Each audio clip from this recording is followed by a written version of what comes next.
Boa tarde, galera. Aqui para mais uma aula, né, de recuperação de áreas degradadas. Hoje a gente vai continuar falando sobre manejo de áreas degradadas e hoje a gente vai falar sobre bioengenharia. Lembrando, galera, vocês precisam, né, se inscrever no canal para vocês estarem sempre recebendo os vídeos, as videoaulas na hora que elas forem postadas no YouTube. Então, depois vocês façam a inscrição, que vocês vão estar sempre recebendo, né, o sininho lá para vocês assistirem às aulas, beleza? Pelo YouTube direto. Então, vamos lá para a nossa sala, para o nosso quadro, né? E hoje a gente vai falar sobre bioengenharia. Então, bioengenharia. Mas o que vem a ser bioengenharia? De uma maneira bem simplificada, uma forma bem simplificada, a gente pode dizer que bioengenharia corresponde a vamos dizer que seria uma engenharia natural, ou seja, uma engenharia que é praticada utilizando técnicas mais adaptadas, né, que utilizam a natureza como fonte de recursos, como fonte de materiais para proteção, para estabilização, para tratamento, algumas coisas do tipo.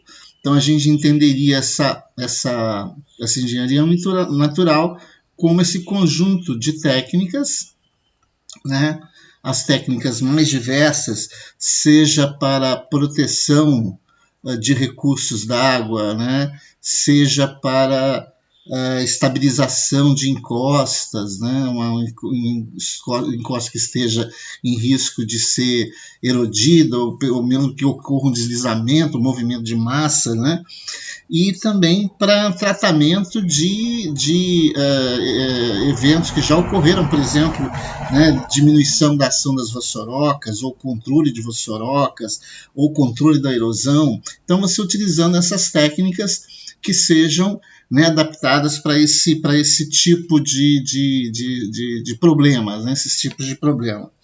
E, na maioria das vezes, essa engenharia natural utiliza materiais vegetais vivos, né? Então, esses materiais vegetais que seriam utilizados como os materiais disponíveis para serem utilizados. Se não forem naturais, pelo menos que sejam inertes, ou seja, que não causem qualquer tipo de problema ao meio ambiente, como, por exemplo, a utilização de madeira, de pedra, né, materiais e produtos que não sejam tóxicos ao meio ambiente ou que não causem problemas maiores ao meio ambiente. Dentre essas técnicas, né, a gente tem algumas técnicas que estão mais ligadas a processos de revestimento. Então, você tem técnicas que estão mais adaptadas para o revestimento, né? Um exemplo disso são, por exemplo, a hidrossemeadura, né? A hidrossemeadura. O que é a hidrossemeadura, né? É a distribuição manual de sementes, né? Vocês podem ver por essa foto. Você tem a aplicação utilizando água, né? Essa aplicação de material usando água diretamente na encosta, no talude, e essa água ela já tem uma certa distribuição de adubo e sementes aqui distribuídas. Então, na hora que que é feita essa aplicação, o material já protege, né, e já começa as sementes a produzirem, né, se reproduzirem aqui. Então, é uma técnica que é utilizada em alguns casos, né? Dentro ainda dessas técnicas de revestimentos, uma outra que é muito comum são as chamadas biomantas, né? Biomantas anti-erosão. né? O próprio nome já está dizendo aqui, são mantas, né? São materiais tipo malha, tipo capim, fibra de coco, que trançadas juntas, né? Ou com algum material sintético, né? Que tem por função, né, principalmente absorver a energia cinética da água, ou seja, promovendo a diminuição da energia provocada pelo escoamento superficial da água, né? Retenção de água ajuda a reter água na superfície do solo e regula a temperatura. Então, as biomantas, um exemplo aqui das biomantas, né? Você tem esse material, né? Você tem parece uma malha feita de capim, de folhas e material sintético, que é desenrolado e colocado em cima do solo. Provavelmente depois ele deve germinar e melhorar a proteção, né?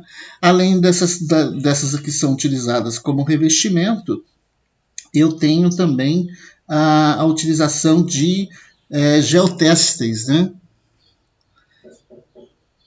Então aqui você tem também os geotextiles.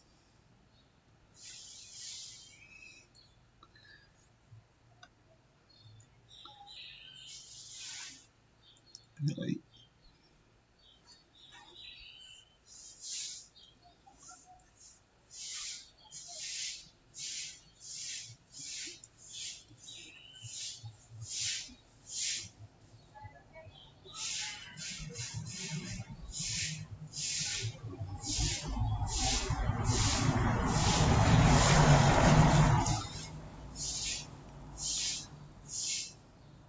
Os geotextiles.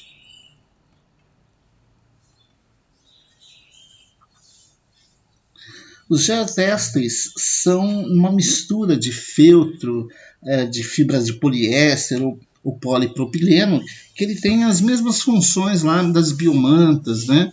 Eles atuam no processo de separação, de drenagem, né? De filtração, de proteção e reforço. Né? Um exemplo aqui de um geotextile, né? É uma trança, né? Um material sintético que é trançado, que ele tem a função de estabilizar, facilitar a separação, drenagem, né? Facilita a drenagem da água, né? Filtra, melhora a filtragem. Então tem essas características aí que podem ser utilizadas. E além da bioengenharia para revestimento, a gente tem também a utilização na estabilização de encostas. Tá? Então, para usar também a bioengenharia como para ajudar no revestimento dos taludes das encostas, mas também para estabilizar. Né? Para estabilizar, a gente tem a utilização, por exemplo, das chamadas paliçadas. Né? Então, as paliçadas, a gente tem um exemplo aqui de paliçada, que é, né, esse processo de uma fila de estacas, né, as estacas são instaladas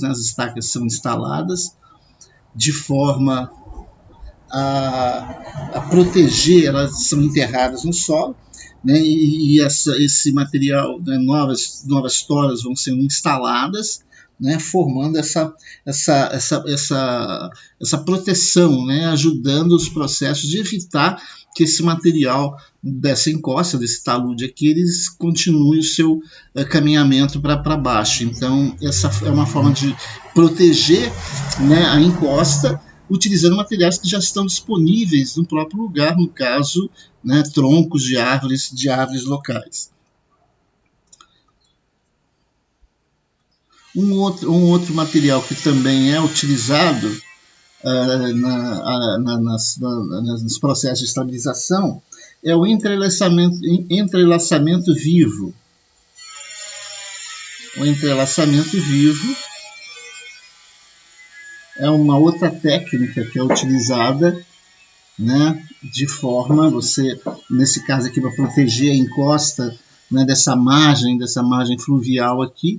Provavelmente você não tem mais aquela mata que protegia, né, aquela mata que se encontrava aqui, que foi retirada de alguma forma, né? E aí eles instalaram esses troncos e foram trançados galhos, né? Trançados esses galhos.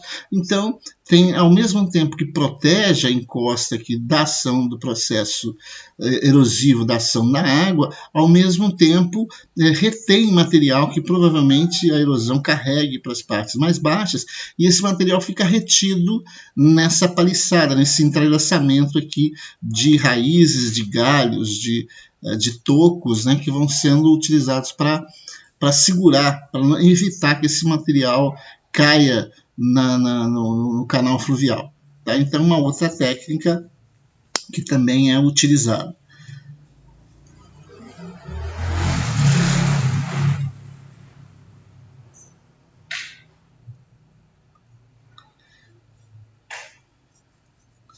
Então, pessoal, a gente tem dentro dessas técnicas, só retornando aqui, a bioengenharia, então, seria, né, uma técnica de engenharia natural, ou seja, como assim natural? Porque utiliza materiais disponíveis na natureza para proteger, para estabilizar e para tratar as encostas. Então, esses materiais vegetais, às vezes misturados com materiais inertes, ou seja, aqueles que não provocam qualquer tipo de poluição, qualquer tipo de contaminação, que podem ser utilizados tanto como revestimento, como técnica de revestimento, mas como técnica de estabilização. Para revestimento, a gente tem a hidrossemeadura, ou seja, semear as sementes junto com água e com adubo, aplicação de biomantas, que servem para proteger o solo da ação erosiva, os geotestes, que são materiais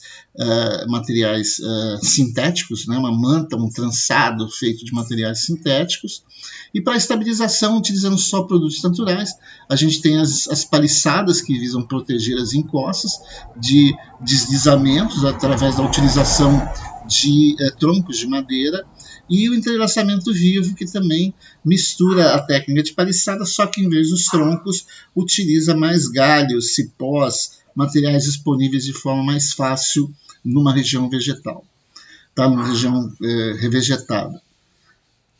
Tá? Então a gente volta para a nossa aula. Então, essa aula de bioengenharia foi para mostrar esses exemplos da utilização de técnicas que podem ser utilizadas para recuperar uma determinada área, né? Por exemplo, se você pensar numa vossoroca, né, que é uma erosão bem evoluída, né, que técnicas dessa aqui vocês poderiam utilizar para ou frear, estabilizar essa encosta e revegetá-la? Tá? Então, talvez o mais interessante seria você construir paliçadas, construir, né, esses entrelaçados vivos, de forma a fazer com que o material que passa por dentro dessa vossoroca, ele fique retido ali, e aí você pode fazer uma implantação de sementes, plantio de espécies ali, né, utilizando todas aquelas etapas da sucessão geológica, ou seja, introduzindo espécies pioneiras que vão fazer aquela primeira cobertura e vão permitir que matéria orgânica seja incorporada a esses primeiros horizontes do solo. Posteriormente, você vai inserir espécies arbustivas e herbáceas, espécies mais arbustivas que vão proteger, né, o solo, e posteriormente até espécies arbóreas. Então, né, no caso de uma recuperação de vossoroca ou de qualquer processo erosivo mais intenso, seriam umas ideias interessantes que podem ser utilizadas. Valeu, grande abraço para vocês e até a próxima aula.